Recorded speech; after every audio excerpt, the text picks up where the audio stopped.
Hello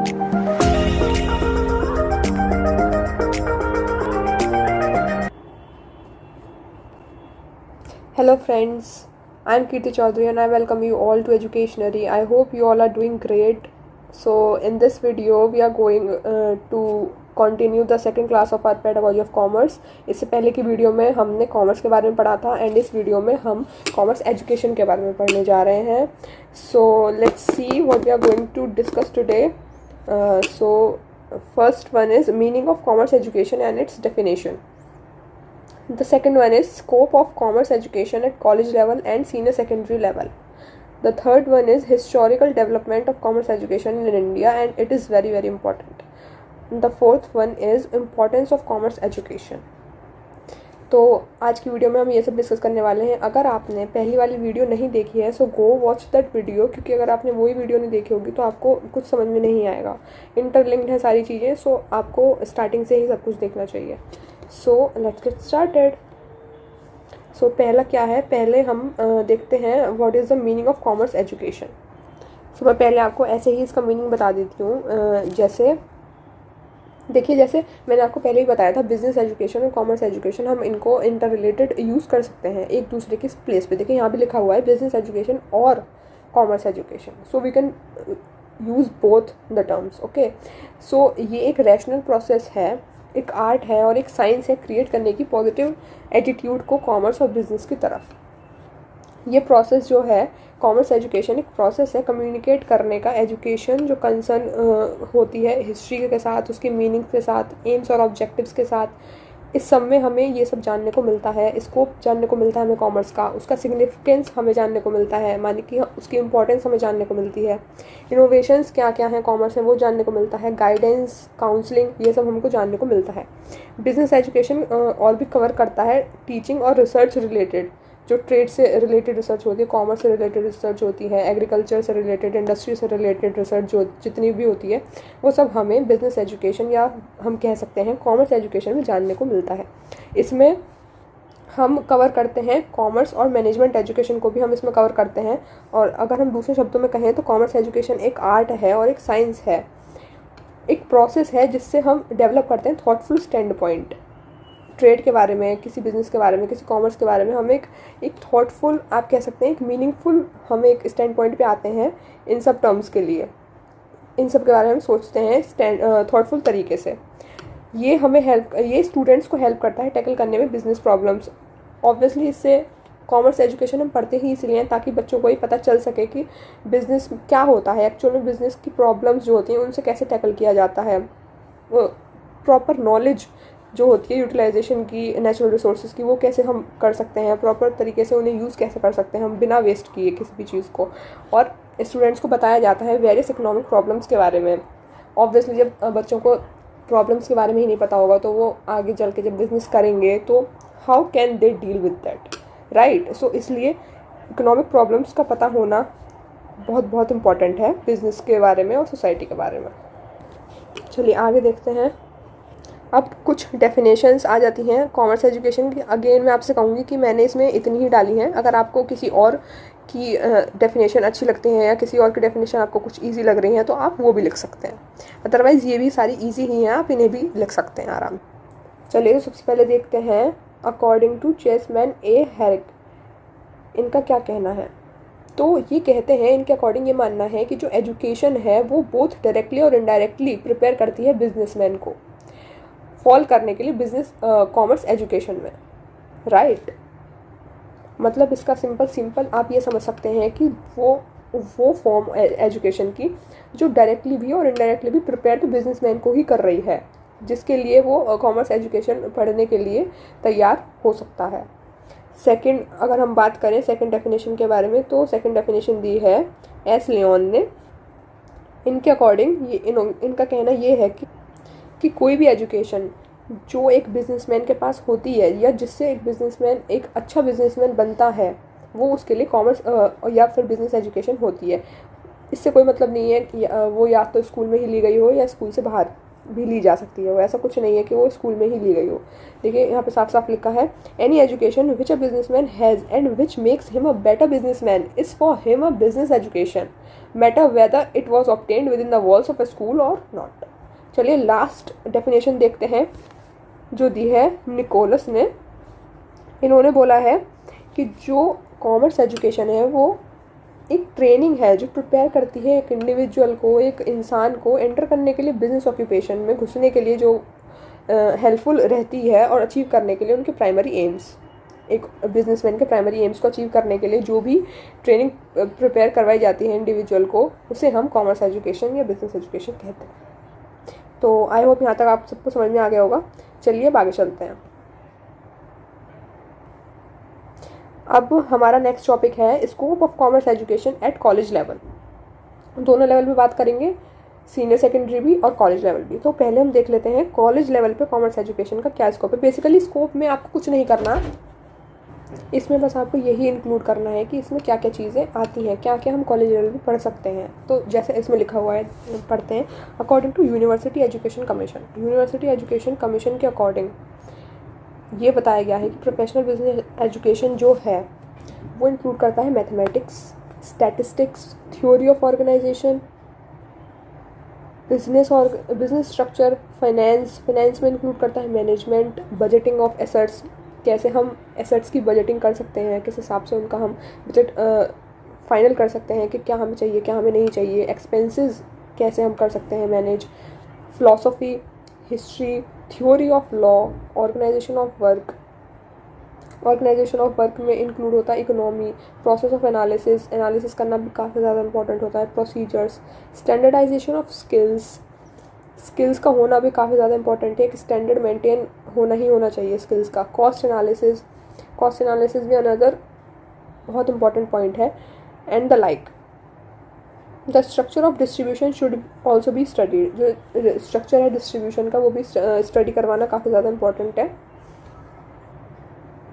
अगर हम आगे बात करें, अगर इंडस्ट्रियल केसेस की बात करें तो इसमें जो ट्रेनिंग है वो फिर फैक्ट्री प्रैक्टिस की तरफ वो शिफ्ट हो जाती है। जैसे उसमें हमें फिर जानने मिलता है ऑफिस मैनेजमेंट, ऑफिस को कैसे मैनेज करना है, काफ़ी इंपॉर्टेंट है। अगर ऑफिस ही मैनेज नहीं होगा तो फिर आगे का काम हम कहाँ करेंगे।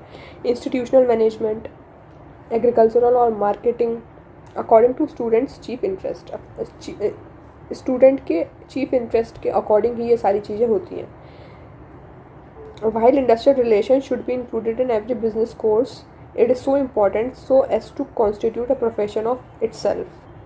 इसमें साफ साफ देखिए लिखा हुआ है कि इंडस्ट्रियल रिलेशंस इंक्लूड होना हर बिजनेस कोर्स में काफ़ी इंपॉर्टेंट है और होना भी चाहिए, क्योंकि उसी से हमें पता चलता है कि इंडस्ट्रियल रिलेशंस कैसे बनते हैं, कैसे हम अगर बिज़नेस कर रहे हैं आगे चल के तो हमें कैसे डीलिंग करनी है, कैसे हम सबके साथ मिलकर चल सकते हैं, सब कुछ इसमें इंक्लूड होता है।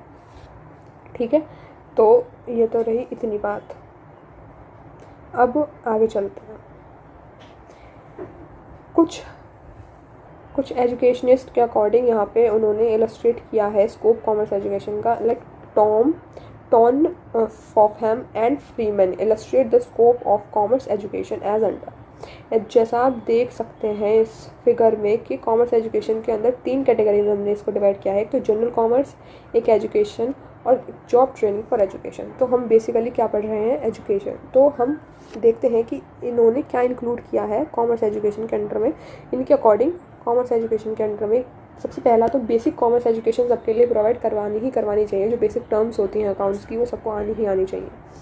ठीक है। The second one is pre vocational commerce education for those planning to enter commerce. Pre vocational course उन लोगों के लिए जो प्लान कर रहे हैं कॉमर्स में एंटर करने के लिए, कुछ आइडिया उन्हें मिल जाए कि हाँ क्या होता है इसमें। थर्ड वन है ऑक्यूपेशनल इंटेलिजेंस। ये थोड़ा एल नीचे चला गया है, आप देख लेना, ये ऑक्यूपेशनल इंटेलिजेंस लिखा हुआ है यहाँ पे।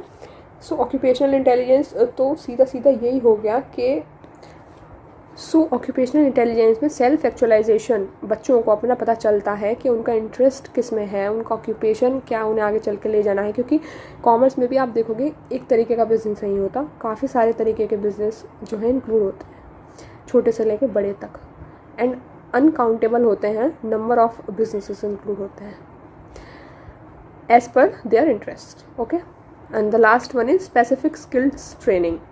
स्पेसिफिक स्किल्स ट्रेनिंग भी प्रोवाइड करवानी चाहिए एजुकेशन, कॉमर्स एजुकेशन के अंडर में, ये इन्होंने बताया है।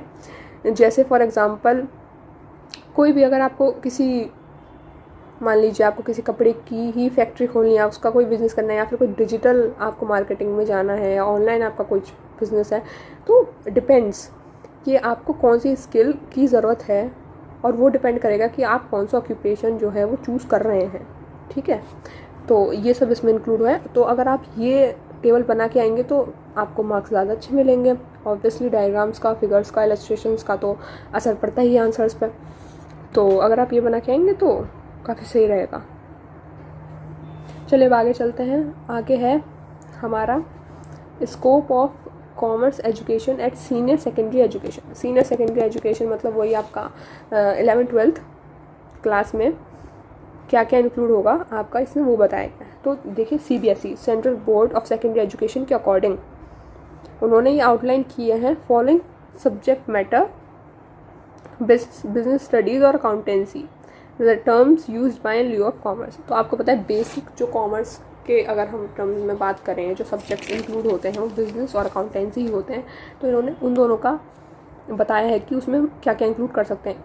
वैसे होते काफ़ी सारे सब्जेक्ट्स हैं, आपको पता होगा काफ़ी सारे टॉपिक्स इसमें इंक्लूड होते हैं दोनों सब्जेक्ट्स के अंदर, पर हम सब तो नहीं लिख सकते ना, तो आप इससे और थोड़ा ज़्यादा लिख के आ सकते हैं वहाँ पे।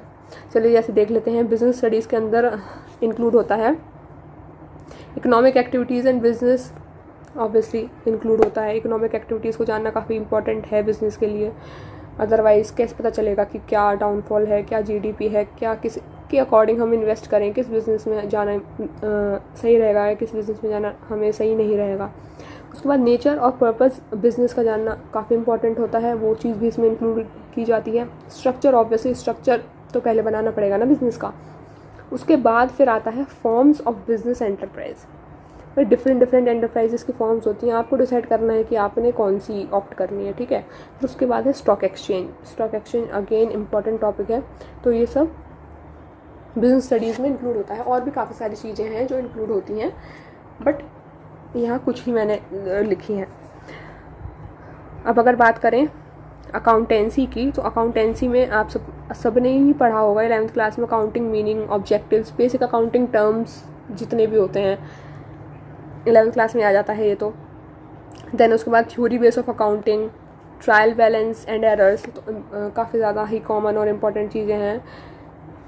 और फिर उसके बाद loss account, balance sheet, P&L account के बारे में भी आपने सुना होगा, कैश फ्लो स्टेटमेंट्स, काफ़ी सारी चीज़ें और भी हैं, और financial statements, trading account, profit, यह सब कुछ इसमें इंक्लूड हो जाता है। तो ये तो सारी बात रही स्कोप की, एक कॉलेज लेवल पे और एक सीनियर सेकेंडरी एजुकेशन लेवल पे। तो अगर आपको स्कोप आता है कॉमर्स एजुकेशन का लिखने का, तो आप ये सभी लिख के आएंगे। और मैं तो कह रही हूँ अगर आप कुछ एक्स्ट्रा अपनी तरफ से ऐड ऑन करना चाहें तो वो भी कर सकते हैं, कोई बड़ी बात नहीं है। पर हाँ, कंफ्यूज मत होना कि कॉमर्स एजुकेशन है ये और वो कॉमर्स था, वो स्कोप कॉमर्स का था और ये स्कोप कॉमर्स एजुकेशन का है। तो आपको डिफरेंस अपने माइंड में रखना ही पड़ेगा। काफ़ी सारे बच्चे कंफ्यूज हो जाते हैं और फिर मेस्ड अप हो जाता है सब कुछ, तो आपको ऐसा नहीं करना है। तो चलिए आगे चलते हैं। अब आता है सबसे ही ज़्यादा important topic, historical development of commerce education in India. काफ़ी इंपॉर्टेंट है, काफ़ी बार स्ट्रेट क्वेश्चन आ जाता है, like explain the historical development of commerce education in India. ठीक है, तो इसमें मैं आपको ब्रीफ में पहले बता देती हूँ कि इसमें क्या क्या है। इसमें काफ़ी कुछ है, देखिए, तो मैं आपको इससे पहले ब्रीफ में बता देती हूँ इसमें दे क्या रखा है। तो अगर एज ए स्टोरी आप एक बार समझ लेंगे तो आपके दिमाग में एकदम एक आउटलाइन फिट हो जाएगी कि अच्छा ऐसा होता है। तो चलिए स्टार्ट करते हैं। तो इसमें सबसे पहले देखिए, इसमें साफ साफ लिखा हुआ है, सबसे पहले जो कॉमर्स एजुकेशन है वो स्टार्ट की गई थी USA में। ठीक है, सबसे पहले USA में ही इम्पोर्टेंस जो है बुक कीपिंग की समझी गई कि हाँ इसकी ज़रूरत है, और सबसे पहले वहीं पे ही ये स्टार्ट हुई। तो देन उसके बाद साइमल्टेनियसली उसकी इम्पोर्टेंस जो है वो बढ़ती गई कोल्ड वॉर के बाद भी USA में। उसके बाद वहाँ पे डिमांड हुई बुक कीपर्स की, क्योंकि उनकी डिमांड्स फुलफिल नहीं हो पा रही थी। उनका अकाउंट्स काफ़ी कुछ बढ़ने लगा, काफ़ी कुछ इंक्रीज़ होने लगा, तो उन्हें कोई चाहिए था कि कोई इसे संभाले। इसलिए उन्होंने निकाला कि कमर्शियल स्कूल्स खोले जाएं जो एजुकेशन प्रोवाइड करवाएं क्लर्क्स को, जो अकाउंट्स और book keeping, commercial, arithmetic, short hand business को इम्पोर्टेंस दें, प्राइम इम्पोर्टेंस दें और उनकी हेल्प करें कि वो अपने अकाउंट्स को कैसे संभाल सकते हैं, कैसे उन्हें और अच्छी तरीके से हैंडल कर सकते हैं, क्योंकि उससे पहले तो ऐसा कभी कुछ था नहीं और ना कभी ऐसा पहले हुआ था, ना कभी किसी ने इसकी नीड्स को समझा था। तो इसलिए कॉमर्स एजुकेशन जो है वो काफ़ी इंपॉर्टेंट होता गया डे बाय डे। हालांकि जो हिस्ट्री है कॉमर्स एजुकेशन की वो काफ़ी पुरानी नहीं है, और ये बात फैक्ट भी है, ये काफ़ी पुरानी नहीं है। कॉमर्स इतना भी पुराना नहीं है, काफ़ी पुराना नहीं है ये, अभी कुछ टाइम पहले ही ये आया है इंडियन मॉडर्न एजुकेशन में। तो ये पहले ऑर्गेनाइज़ किया गया था, ब्रिटिश रूलर ने इसे ऑर्गेनाइज़ किया था 1857 में कोलकाता में, फिर चेन्नई में और मुंबई में। उस टाइम पे जो एम था ब्रिटिश रूलर्स का वो डेवलप करना था ऐसे क्लर्क्स जो उनके अकाउंट्स को मैनेज कर सकें ब्रिटिश रूल के टाइम पे इंडिया में, क्योंकि उन्हें इस सब की काफ़ी ज़रूरत रहती थी। तो इससे तो उनका भी फ़ायदा हुआ और हमारा भी फ़ायदा हो गया। तो इन 3 यूनिवर्सिटीज़ में, Kolkata, Chennai and Mumbai, in 3 universities के अलावा इन 3 यूनिवर्सिटीज़ में कोई ऐसा अरेंजमेंट बिजनेस स्टडीज़ और यूटिलिटीज़ एजुकेशन के लिए नहीं था। तो जो एजुकेशन सिस्टम था वो काफ़ी ज़्यादा उसे क्रिटिसाइज़ किया गया, जिसकी वजह से जो ब्रिटिश गवर्नमेंट है उसने कॉमर्स एजुकेशन को अरेंज किया एक सिस्टम के अंदर 1903 में। तो एक प्रैक्टिकल वे में एक प्रेसिडेंसी कॉलेज में उसे एस्टेब्लिश किया गया। ओके, तो उसके रिज़ल्ट के अकॉर्डिंग जो हमें मिला वो हमें क्या मिला, हमें मिला एस्टेब्लिशमेंट हुआ गवर्नमेंट कॉमर्स एजुकेशन का, जहाँ पे एक्सटेंसिव करिकुलम जो है सेट किया गया हायर एजुकेशन के लिए और उसे फ्रेम किया गया। आगे चलते हैं। तो जो इस इंस्पिरेशन से जो सक्सेस मिली कोलकाता में, उसके बिना पे जो अरेंजमेंट है कॉमर्स एजुकेशन का वो मुंबई में भी करवा दिया गया। ठीक है, फिर उसके बाद 1940 में कॉमर्स एजुकेशन जो है स्टार्ट हुआ सायरो सेडन कॉलेज में, कॉमर्स एजुकेशन की स्टार्टिंग हो गई। उसके बाद जो प्रोग्राम है रिलेटेड जो थे कॉमर्स एजुकेशन के वो भी स्टार्ट हो गए। मद्रास यूनिवर्सिटी में सबसे पहले स्टार्ट हुए, ये देखिए मद्रास यूनिवर्सिटी में स्टार्ट हुए सबसे पहले। उस पीरियड में जो इंटरेस्ट था इंडियन लोगों का इंडियन पीपल का जो डेवलप्ड थे कॉमर्स एजुकेशन में, और उसके बाद यहाँ पे काफ़ी इंक्रीज दिखाई दिया डिमांड में एजुकेशन की, कॉमर्स की काफ़ी ज़्यादा डिमांड दिखाई दी लोगों में। तो उसी सेम पीरियड में नई यूनिवर्सिटीज़ भी जो है इस्टेब्लिश कर दी गई, ये देखते हुए कि अगर इन चीज़ों का फ़ायदा मिल रहा है तो इतनी सी यूनिवर्सिटीज़ से तो काम चलेगा नहीं, हमें इसे आगे और प्रमोट करने के लिए और यूनिवर्सिटीज़ ओपन करनी ही करनी पड़ेंगी इंडिया में। जहाँ पे जो कॉमर्स है स्कूल लेवल पे वो अरेंज किया गया इंडिपेंडेंस के बाद। इंडिपेंडेंस के बाद जो स्कूल लेवल कॉमर्स एजुकेशन जो थी वो स्टार्ट करी गई, इंडिपेंडेंस से पहले नहीं करी गई थी, बात याद रखिएगा। जो इंस्टीट्यूट्स थे वो इंडिपेंडेंस के बाद एस्टेब्लिश किए गए, पहले कहाँ मुंबई में, कोलकाता में एंड दिल्ली में, देने के लिए कॉमर्स एजुकेशन, और ऐसी एजुकेशन जो फाइनेंशियल ट्रेड को हेल्प कर सके, फाइनेंशियल ट्रेड में हेल्प कर सके अमेरिकन गवर्नमेंट की, क्योंकि सबसे पहले तो वही था। उसके बाद फिर इंडिपेंडेंस के बाद सब कुछ चेंज हुआ। उसके बाद नेशनल इंस्टीट्यूट एस्टेब्लिश हुए अहमदाबाद में। देखिए, तो हम ये कह सकते हैं कि जो कॉमर्स एजुकेशन है वो स्टार्ट हुआ था 1903 में इंडिया में। जो ब्रिटिश रूल था, ब्रिटिश रूल में जो है ये थोड़ा बहुत नेगलेक्ट किया गया और प्रॉपरली इसे इम्प्लीमेंट नहीं किया गया था, बट इंडिपेंडेंस के बाद यहाँ पे काफ़ी प्रोग्रेस हुई फील्ड में कॉमर्स एजुकेशन के। और जैसा कि आप लोग देखते हैं कि आज के टाइम पे तो काफ़ी बड़े बड़े इंस्टीट्यूट्स खुल चुके हैं कॉमर्स के, और काफ़ी अपॉर्चुनिटीज़ भी हैं आज के डेट में तो कॉमर्स की फील्ड में। बाकी पहले तो खाली कुछ होता ही नहीं था, और काफ़ी पुराना भी नहीं है ये कॉमर्स जो बात है। तो आई होप आपको ये सब समझ में आ गया होगा। आप एक बार इसकी रीडिंग कर लेना तो आपको सब कुछ क्लियर हो जाएगा। अब हम नेक्स्ट बढ़ते हैं, इम्पोर्टेंस क्या है कॉमर्स एजुकेशन की, इम्पोर्टेंस को देखते हैं। तो पहली है, commerce education assist the students in tackling business problems. ये एक बात बिल्कुल ठीक है कि कॉमर्स एजुकेशन हमें स्टूडेंट्स को हेल्प करती है टैकल करने में बिजनेस प्रॉब्लम्स। उन्हें बताती है कि अलग अलग टाइप्स के बिज़नेस में कैसे कैसे अलग अलग टाइप्स की प्रॉब्लम्स हो सकती हैं। लाइक अगर टीचर बताएगा तो वो डिफ्रेंशिएट करेगा ना कुछ बिजनेसेस लेके, कि टॉय बिज़नेस है तो उसमें किस टाइप की प्रॉब्लम्स आएंगी, या फिर ऑनलाइन बिज़नेस है तो उसमें कैसे प्रॉब्लम आएंगी, अलग अलग बिजनेस की अलग अलग प्रॉब्लम्स होती हैं, तो उन्हें टैकल करने के लिए कॉमर्स एजुकेशन काफ़ी हेल्प करता है। Next point is it provides training to earn livelihood. सारी सी बात है, हम कॉमर्स एजुकेशन के थ्रू अपनी लाइवलीहुड भी चला सकते हैं आराम से।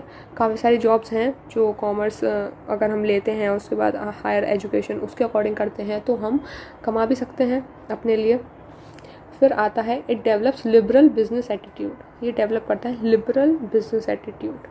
कुछ ऐसा इसमें कुछ स्ट्रिक्टनेस नहीं होती, काफ़ी लिबरल होता है सब कुछ, तो काफ़ी लिबरल बिजनेस एटीट्यूड इसमें जो है वो बच्चों को सिखाया जाता है, उनमें डाला जाता है जो चाहते हैं बिजनेस करना आगे की तरफ। तो ये उनमें एक लिबरल बिजनेस एटीट्यूड वाली बात डाली जाती है, जिससे कि बच्चों को समझने में ज़्यादा प्रॉब्लम भी ना हो और वो उसे इम्प्लीमेंट भी अच्छे से कर पाएँ।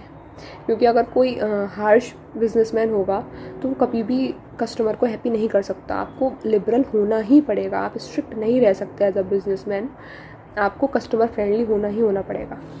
Next point is it provides the knowledge of proper utilisation of natural resources. Yes, ये नेचुरल रिसोर्सेज के बारे में तो आपको बताता है कि कहाँ पे आपको कैसे प्रॉपर यूटिलाइजेशन करना है अपने रिसोर्सेज का। क्योंकि प्रॉपर यूटिलाइजेशन अगर नहीं होगा, वेस्टेज होगी, तो हम आज तो काम चला लेंगे पर आगे चल के कैसे हम काम चलाएंगे। तो हमें फ्यूचर ओरिएंटेड होकर भी सोचना पड़ेगा, हम प्रेजेंट ओरिएंटेड ही नहीं रह सकते खाली। Okay, next point is it develops thoughtful stand point about trade, business and commerce. Yes, ये मैंने आपको पहले ही बताया था कि एक थॉटफुल स्टैंड पॉइंट ये डेवलप करता है बच्चों में, या फिर जो भी कॉमर्स जो पढ़ते हैं, ट्रेड के बारे में, बिज़नेस के बारे में, कॉमर्स के बारे में, कि क्या उनकी इम्पोर्टेंस है, कैसे हम उनके साथ डील कर सकते हैं। Last one is it also educates and informs students about banking, transportation, communication, marketing, advertising etcetera. इस सब के अलावा कॉमर्स में काफ़ी कुछ है, कॉमर्स इज़ वेरी वास्ट। तो कॉमर्स हमें या स्टूडेंट्स को बैंकिंग के बारे में बताता है, ट्रांसपोर्टेशन के बारे में बताता है कि ट्रांसपोर्टेशन जैसे ट्रांसपोर्टेशन कॉस्ट, बिना ट्रांसपोर्ट के तो सामान इधर से उधर हो ही नहीं सकता, like transportation is very very important. और फिर कम्युनिकेशन काफ़ी इंपॉर्टेंट है। अगर आपको डीलिंग करनी है तो आपको कम्युनिकेशन तो आपकी अच्छी होनी चाहिए एटलीस्ट।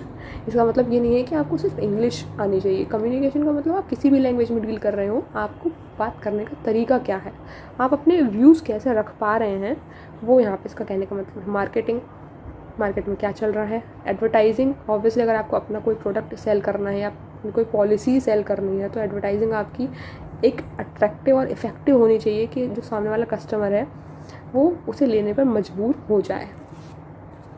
तो ये था इम्पोर्टेंस में इसकी। इसके आगे बस यही है आज की क्लास में। तो आई होप आप सबको समझ में आया होगा और आपको सेशन भी अच्छा लगा होगा। तो अगर आपको सेशन अच्छा लगा है so do like, share and subscribe to my channel. अगर आपको इसकी पीडीएफ चाहिए सो इसका टेलीग्राम पे आपको इसकी पीडीएफ मिल जाएगी and link is given in the description box. आप मुझे इंस्टाग्राम पे भी फॉलो कर सकते हैं, उसका लिंक भी आपको डिस्क्रिप्शन बॉक्स में मिल जाएगा। सो जब तक के लिए बाय बाय, टेक केयर।